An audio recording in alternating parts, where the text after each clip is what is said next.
here today for the Lords of Deathcore and Skate to watch over us as we shred this hill, land these flips, and twist these kicks. Thank you. All right. Samson's Lot. F that. Oh, like. Samson's Lot 2 was the worst day. Again, we thought that only the second week was gonna be Gauntlet Week, but it was just every day at this point. Two characters will kind of enter the side. I was talking with Spencer, and Spencer's saying, dude, I don't know about tomorrow.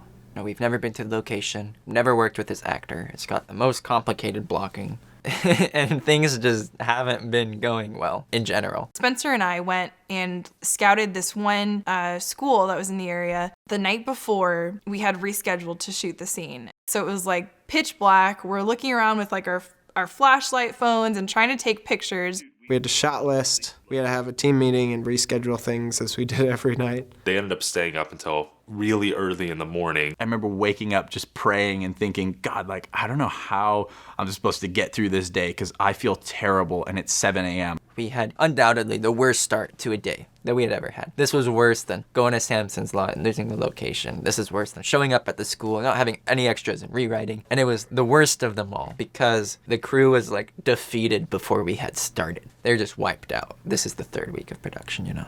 And we're trying to do like this long one take. It's not working because it's wicked hard to frame. And then there's focus issues. And then I'm like, nope, do it again. Everybody's like not feeling it. Everyone's in a bad mood. At this point, we had only gotten a couple shots done, and we had kind of a heavy shot schedule for this day. It was kind of sad. The whole crew was kind of breaking down. People were getting dehydrated because it was a really hot day. I got heat exhaustion that day. Pushing that man in a cart for a good 4 hours. Connor was barely awake. He had a fever. So Rebecca and I had to kind of set up the shots without him. He'd like have just enough energy to check frame, and then he'd snooze as we were actually doing the shot. I'm sitting down like, okay, what's the next shot? Let's do this. I'm holding the paper. I'm looking at it with him. I'm like, hey, I'm tapping him. And he's literally falling asleep. And I'm like, he was just sinking against this wall, collapsing into sleep. Spencer and I had to figure out what the heck is going on. We go over, we tell Becca, hey, Connor's like not doing well. We're gonna give him a break. Can you be the DP right now?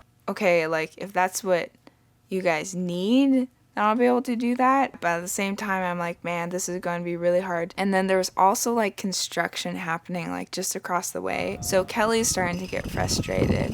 Wow, it is so bright out here, dude. It's like ISO 100. It just kind of crumbled. I was so frustrated, but at the same time, I felt so bad because I was like, I know how hard they're trying, but it's just, we're losing it slowly. I mean, like, yeah, like that, but better. I snapped really hard. She said something to the intent of like, I'm done with this. I just walked off. I immediately knew that trying to continue the day without radically changing something would just be an absolute mess. We just really needed a reset. Andrew's like, okay, I'm ordering pizza. We get Domino's, and that really helped. I was trying to make a joke, but it's too serious right now, isn't it? I remember getting pizza, and that was the turnaround for me. Connor kind of like hobbles over a little bit. He was operating at 20% now, so we said, okay, we'll take him.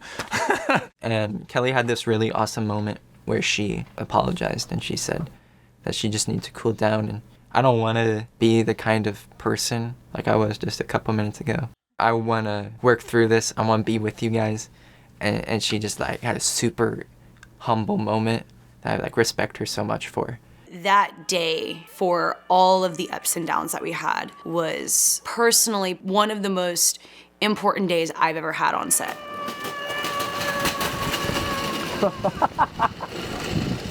We had been filming every day, you know, minus one break day. But it was kind of one of those things where we kind of had a meeting of the cast and just like, look, we can't give in to the frustration. I get it. There's probably things that you wish were going a little bit differently or smoother, but you got to roll with it. That's just how it works. You either choose to ruin everything for everyone or you come together and figure out how to troubleshoot. And we could all do that even when we were at like our lowest points. Everybody had something they were like battling through on set, but some awesome things came out of it. Like Tyson had this awesome improv skit that he did. You know, I saw Samson down by the Quickie Mart. Dude says that's his lot too. I think it can only have one lap. And we're all just like dying behind the camera, like trying not to laugh. It definitely made like that day start like going back up to what it was supposed to be. So by now we're a couple hours behind. We have a ton of shots to do, but man, like it went great. And we were nailing out shots and we were getting funny performances. And this guy that we casted without ever seeing or hearing him act, he turned out to be doing a great job. Welcome, privates.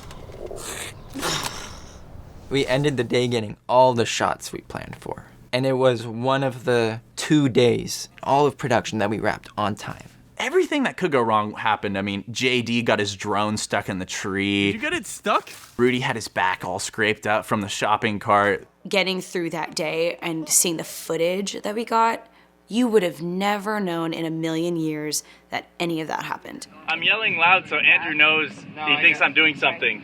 That's right, What? I'm signaling Andrew to go. You're signaling Andrew. Well, I'm waiting for Connor, and this whole BTS documentary is just going to be one big complicated mess. But it ended really nicely with a whole bunch of people in the back of a truck holding on to Connor with the steady cam. Action!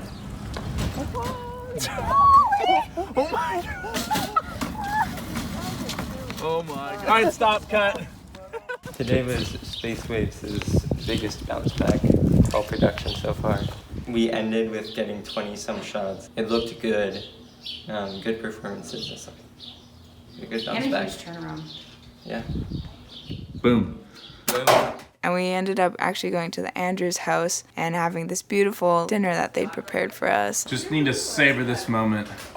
And everyone was around. We played ping pong. People got to meet the goat finally. Trying to make friends with him, but I don't really know if he wants me. At some point during the day, I was getting really concerned if we'd all still be friends at the end of this because it had been such a hard day. And we still found a way to be like, you know what? We're still going to be friends at the end of this day. Even if today wasn't that great, we're still going to make the most of it. I like that. All right, here we go. You gotta get some seats, dude.